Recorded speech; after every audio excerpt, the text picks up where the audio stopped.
Hello, नमस्कार, राधे राधे दोस्तों। स्वागत है आपका मेरे एक नए ब्लॉग में। इसमें स्टडी के बारे में तो मैं कुछ नहीं दिखा रही हूँ। मेरे पास कमेंट्स आए हैं कि दीदी हम कुछ दिन मोटिवेट रहते हैं, स्टडी करते हैं, लेकिन उसके बाद हम फिर डिमोटिवेट होने लगते हैं। तो उसका एक रीजन ये है कि आपका जो टारगेट है, आपका वो टारगेट ही क्लियर नहीं है। पहले आप खुद से एक क्वेश्चन पूछिए कि आप स्टडी क्यों करना चाहते हैं। आपको जॉब चाहिए तो वो क्यों चाहिए। जब आप इसका सवाल का आंसर खोज लेंगे, आपको पता होगा कि मुझे क्यों करनी है, मुझे स्टडी क्यों करनी है, मुझे प्रिपरेशन करनी क्यों है, मुझे चाहिए क्या, मुझे अचीव क्या करना है। अगर आपका टारगेट फिक्स है, आपका गोल सेट है कि हाँ मुझे इसलिए ये चीज चाहिए, मुझे इसलिए स्टडी करनी है या फिर ये चीज की जरूरत है मुझे, तो आपको डिमोटिवेट होने का रीजन मिलेगा ही नहीं। लेकिन अगर आपका टारगेट ही फिक्स नहीं है, आपको नहीं पता कि आपको सक्सेस क्यों चाहिए, सिर्फ स्टडी की है इसलिए सक्सेस चाहिए। अगर आपको ऐसा लगता है कि आपने स्टडी कर रखी है, आप पढ़े लिखे हो और आपको जॉब मिलनी चाहिए, तो आपको थोड़े दिन मोटिवेट होगा, थोड़े दिन आपको लगेगा कि हाँ मैंने स्टडी की है तो मुझे जॉब मिलनी चाहिए। तो वो थोड़े दिन के बाद आप डिमोटिवेट होने लगेंगे। क्योंकि खास तौर से मेरी बहनें हैं जो होम मेकर हैं, उनके साथ ये होता है कि अगर उनके पास जॉब नहीं है और उनके पास घर गृहस्थी के इतने सारे काम होते हैं, इतनी सारी रिस्पॉन्सिबिलिटी होती है कि वो थोड़ी देर तो मोटिवेट होती हैं, फिर उनको ऐसा लगता है कि यार ये काम करें, हम इसके अलावा कैसे अपनी लाइफ के लिए टाइम निकालें, कैसे निकालें। चलो ठीक है, जो लाइफ है हमारी ठीक है, लेकिन अगर आप उससे संतुष्ट हो गई हैं तो फिर आप मोटिवेट नहीं हो पाएंगे। आपको एक टारगेट देखना होगा कि मुझे जॉब क्यों चाहिए, मुझे सक्सेस क्यों चाहिए। जैसे मैं मेरा आपको बताती हूँ कि मुझे सक्सेस क्यों चाहिए। मैं सबसे पहली बात तो अपने घर खानदान की पहली लड़की हूँ जो इतनी स्टडी करी हुई हूँ, और दूसरा मुझे पास ये ताना रहता है कि तुमने इतना पढ़ लिख के कर क्या लिया। ये लोगों का ताना मेरे से बार बार रहता है कि तूने इतने सारा पढ़ लिख के, इतनी पढ़ाई करके तुमने किया क्या। ये ताना जब मुझे याद आता है, जब मुझे लगता है कि नहीं यार मुझे आज नहीं पढ़ना है, बहुत काम हो गया, मैं थक गई हूँ, तो मुझे ये बात याद आती है और मेरी नींद, थकान सब गायब हो जाती है। मुझे उस समय कुछ याद नहीं होता, बस सिर्फ ये याद होता है कि मुझे कुछ अचीव करना है। जॉब मिल जाती है, अच्छी बात है, नहीं तो अपनी स्टडी मुझे पूरी करनी है, उसके बाद मैं कुछ और करूंगी। अगर जैसे जॉब नहीं भी मिलती, पहली बात तो मैं ऐसा सोच के नहीं चलती कि मुझे जॉब नहीं मिलेगी। मैं ये अपना आखिरी प्रयास कर रही हूँ, पूरी मेहनत से, लगन से करूंगी। मैं जब भी स्टडी करती थी पूरी मेहनत से करती थी। मैं जिन हालातों से पढ़कर यहाँ तक पहुंची हूँ, वो हालात बहुत अलग थे, बहुत ही अलग थे। अगर मैं उससे लड़के यहाँ तक पहुंची हूँ तो मैं जॉब तक भी जरूर पहुंचूंगी, ये पूरी उम्मीद है, और मैं पहुंच कर ही रहूंगी।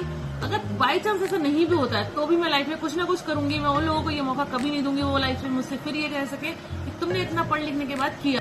ऐसे ही कोई एक टारगेट आपकी लाइफ में होना चाहिए कि आप क्यों करना चाहते हैं। जैसे कुछ लोग बच्चों के लिए कुछ करना चाहते हैं, किसी की फाइनेंशियल कंडीशन नहीं अच्छी होती इसलिए करना चाहते हैं। वैसे पैसा तो किसी को भी बुरा नहीं लगता है, मैं ये नहीं कहती कि पैसा मुझे बुरा लगता है या जो भी है, लेकिन हाँ एक वो होता है कि मेरा फोकस इसलिए ज्यादा है क्योंकि मुझे वो ताने इतने चुभते हैं, मैं उन तानों को अपनी लाइफ से खत्म करना चाहती हूँ, इसलिए मुझे जॉब चाहिए। इस तरह से एक अपना होता है कि हाँ हमें इसलिए जॉब चाहिए। अगर हमारा ये फिक्स होगा कि जॉब हमें क्यों चाहिए, हमें सक्सेस क्यों चाहिए, तो हम उस चीज को, वो हमें इतना मोटिवेट करता है कि हमें किसी और मोटिवेशन की जरूरत नहीं पड़ती है। रही बात मोटिवेशन वीडियो की, वो हमारी वहां हेल्प करती है जैसे हमको लगता है कि हम टाइम मैनेज नहीं कर पा रहे हैं, वो हम किसी की वीडियो से सीख सकते हैं। आप मेरी वीडियो से सीख सकते हैं, किसी और की वीडियो से सीख सकते हैं। या हमें ऐसा लग रहा है कि यार हम 4 बजे उठे हैं, हम इस टाइम उठेंगे तो हमें नींद आएगी, तो आप ये दूसरे की वीडियो देख सकते हैं कि वो इंसान जग रहा है, अगर वो कर सकता है तो मैं क्यों नहीं कर सकती। ये चीज हमें मोटिवेट करती है। लेकिन मेन जो मोटिवेशन होता है वो हमारे अपने अंदर होता है। दूसरा मोटिवेशन होता है कि मेरे पापा ने इतना स्ट्रगल करके मुझे पढ़ाया है, बहुत सारा स्ट्रगल करके पढ़ाया है। मुझे लगता है कि हाँ अगर मैं सक्सेस होती हूँ तो मेरे पापा के चेहरे पे भी खुशी आएगी। तो ऐसी कुछ चीजें हैं जो आपको अंदर से मोटिवेट करती हैं। जैसे कुछ के ससुराल में अच्छा नहीं होता, हस्बैंड कभी कभी ताना मारते हैं कि नहीं तुम करती ही क्या हो। लेडीज के साथ सबसे ज्यादा ये होता है कि वो पूरे दिन भी काम कर ले, अगर आके हस्बैंड शाम को ये बोल देते हैं कि तुमने पूरे दिन किया क्या था, ये अक्सर होता है। तो ये चीजें भी हैं। अगर हम जॉब करते हैं तो हमें कोई ये चीज नहीं बोल सकता है। अगर आपकी लाइफ में सब कुछ अच्छा है, आपको लगता है कि डिमोटिवेशन आपको आता है बार बार, तो हो सकता है कि आपकी लाइफ में सब कुछ अच्छा हो, आप अचीव नहीं करना चाहते हो, तो फिर कोई उसकी वही नहीं है। लेकिन ऐसा नहीं है, हर इंसान कुछ ना कुछ अचीव करना चाहता है और अचीव करना चाहिए। मैं मानती हूँ कि हर लड़की को सक्सेस होना चाहिए, हर वुमेन को सक्सेस होना चाहिए। अगर वो पढ़ी लिखी है तो भी, अगर वो कम पढ़ी लिखी है तो भी उसे इंडिपेंडेंट होना चाहिए। उसे कुछ ना कुछ अर्निंग करनी चाहिए अपनी फैमिली के लिए, अपने बच्चों के लिए और अपने पति के सपोर्ट के लिए।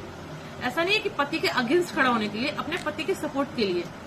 अगर पति हमारी स्टडी में हेल्प कर रहे हैं, हमें सपोर्ट कर रहे हैं, तो हमें उनके सपोर्ट के लिए आगे बढ़ना चाहिए, क्योंकि आज के जमाने में दोनों कमाएं तो बच्चों की परवरिश बहुत अच्छे से हो सकती है। इसलिए खुद को मोटिवेट कीजिए, अपने अंदर एक आग जलाइए कि हमें ये चीज क्यों चाहिए। अगर हमें किसी वजह से नहीं चाहिए, कम से कम अपने बच्चों के लिए चाहिए। अगर हम ये टारगेट अपने दिल में बसा लें कि हमें हमारे जॉब, हम अपने बच्चों को अपने पति के साथ हाथ बटाएंगे, उनके साथ मिलकर चलेंगे, हम भी 2 पैसे कमाएंगे, तो हम अपने बच्चों को बहुत अच्छा भविष्य दे सकते हैं। बहुत सारी चीजें होती हैं जो आप ऐसे सोच सकते हैं, उससे अपने आप को मोटिवेट रख सकते हैं। बाकी अगर आपको कोई दिक्कत टाइम मैनेजमेंट में होती है, या फिर ऐसा लगता है कि ये टाइम चलिए ठीक है हम सो जाते हैं, तो आप वीडियो देख सकते हैं, मेरी देख सकते हैं। ऐसे बहुत सारे लोग ब्लॉग्स डालते हैं, आप उनके ब्लॉग्स देख सकते हैं, इससे मोटिवेट हो सकते हैं कि हाँ मैं पढ़ रही हूँ तो आप भी पढ़ सकते हो।